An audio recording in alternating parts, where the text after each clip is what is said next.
Aston Martin DB11, a car that's so new you can't even buy it yet. A car that's so much better than its predecessor, the DB9, that Aston Martin skipped a number. And now I'm going to drive it, courtesy of Aston Martin Summit in northern New Jersey.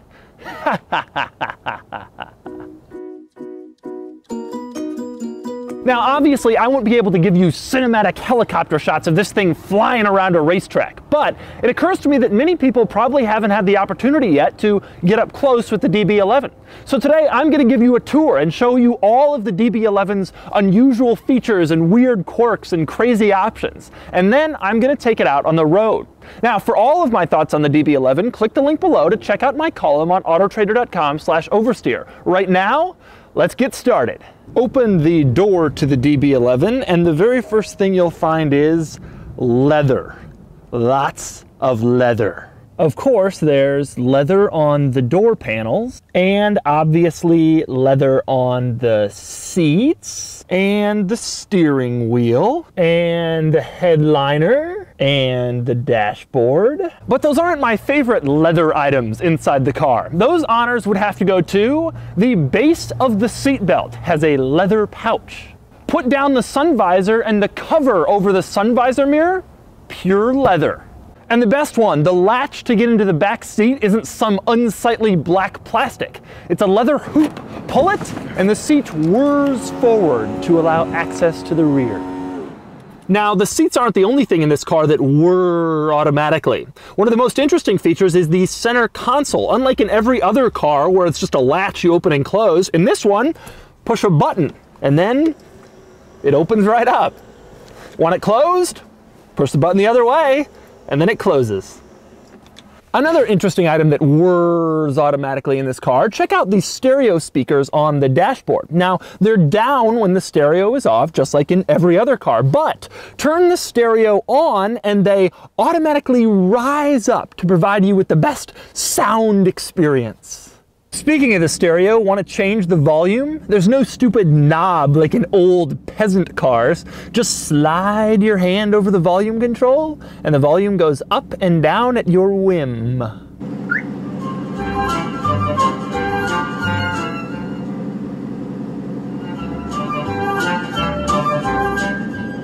Now, this is the very first DB11 at Aston Martin Summit. In fact, I suspect this is the very first DB11 in all of New Jersey. And so this dealer has ordered it with some exciting options to show off to potential customers, the result being a total price of $254,084. My favorite option is as follows: under bonnet jewelry pack. What could that possibly be? So I opened the hood to find out what the underbonnet jewelry pack could be, and it turns out you pay $2,270 for gold trim on the Aston Martin logo and various other items under your hood.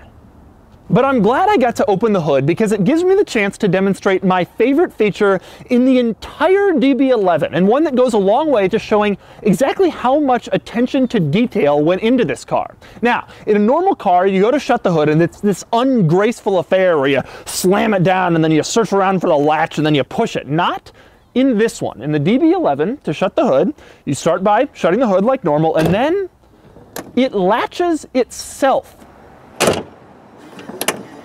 Now, if you're familiar with modern luxury cars, you've probably seen this feature before on doors. But the hood? Most Aston Martin owners will probably never even open their hood, which means that Aston Martin didn't really have to do this. But they did it anyway, just to make the process of closing your hood a little bit more elegant. Speaking of elegant, Aston Martin decided this car wouldn't look that great with a giant rear wing like some modern exotics have, so instead they created one you can't see. Air goes in here into the aero blade, as Aston Martin calls it, and then it comes out back here, providing the same downforce that a real rear wing would have, except you don't see it. With that said, owing to modern trends, Aston Martin did also create a little spoiler in the trunk that rises up when you get to a certain high speed. Now, check out the gauge cluster. Right now we're in GT mode. Put it in Sport mode, and the tach shifts for some reason. Put it in Sport Plus, and it all turns red. I'm not quite sure why, but that's kind of cool. But changing the mode from Grand Touring to Sport Plus does more than just change the gauge cluster. It also makes a variety of other revisions, the most noticeable of which is to the exhaust note. Take a listen in Grand Touring mode.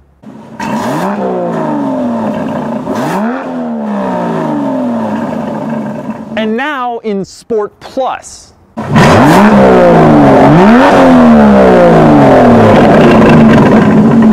Now let's talk mirror controls. This may be a little bit too pedantic for some, but I'll give it a whirl. Somewhere in the acres of door panel wood, you have the mirror controls. The weird thing is there's no little switch you toggle. Instead, there's a little rocker switch that you twist one way or another depending on which mirror you want to adjust. The door panels also include maybe the only thing I don't really like about the interior door handle. It's oddly positioned. Instead of being easy to grab with your hands so you can open the door, it's facing the wrong direction, so you have to reach around it if you want to get out of the car.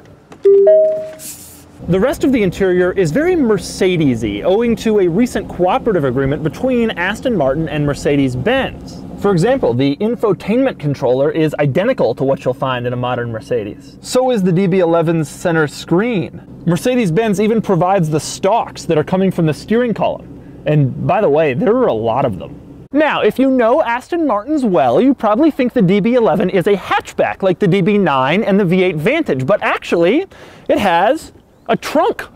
A rather large and very well carpeted trunk.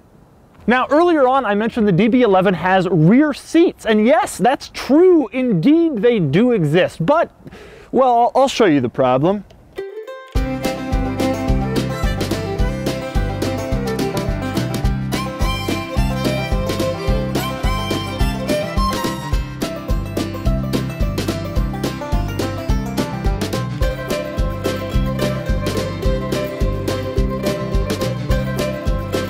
Maybe they're not for adults or anyone over 2.5 feet.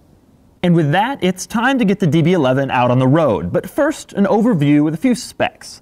The DB11 is all new for 2017 with gorgeous, striking styling and, more importantly, a twin turbocharged V12 that makes 600 horsepower and 516 pound-feet of torque. The DB11 has rear-wheel drive and 8-speed automatic transmission, not a dual clutch, and does 0 to 60 in 3.9 seconds. And now, time to drive. Okay, time to drive the DB11. I have to admit I'm more than a little bit nervous. There's not really a lot of body shops working on these yet. So I'm starting out in GT mode. First impression, surprisingly quiet, nice and plush. The seats are so soft and comfortable. The leather in these seats, it's not just like, oh, we threw leather over some seats. It's like we found the softest, plushest leather. It's so nice.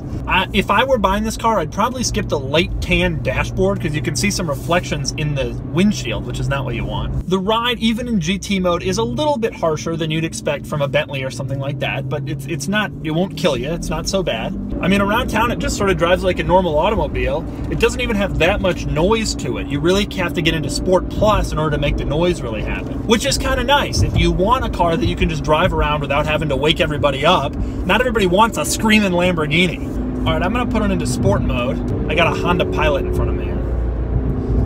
It's everybody's worst nightmare.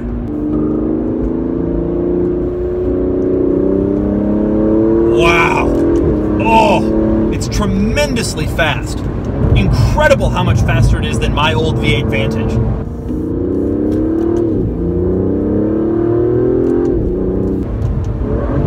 Oh, listen to that. Beautiful. Oh boy, this is a road. This is a road I'll forever remember.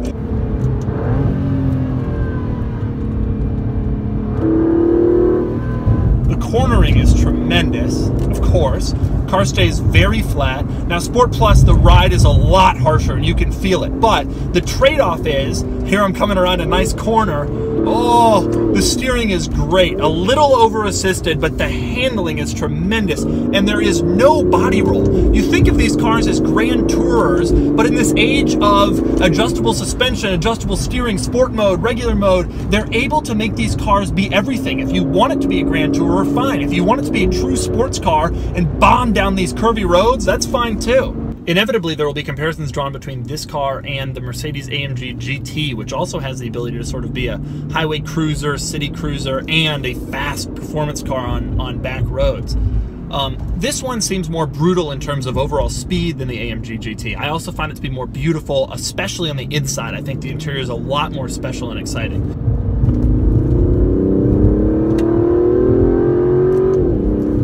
Oh, going around these corners is so nice. Very planted, very capable. You know, traditionally I think of mid-engine cars as being so planted around corners, but obviously this one has front engine, a lot of weight up front. It handles it. There's no understeer. It's doing a great job.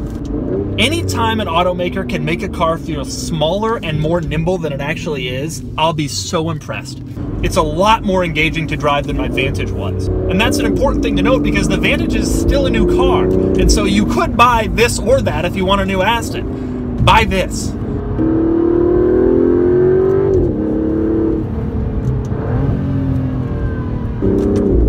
Gear changes are quick, they're not instantaneous. I would say visibility is kind of weak. Especially to the rear, the pillar and back is quite large. I assume largely due to style. Ease onto the throttle, the power is delivered linearly. Although if you really floor it, you can feel the turbos kick on, which is such a thrill.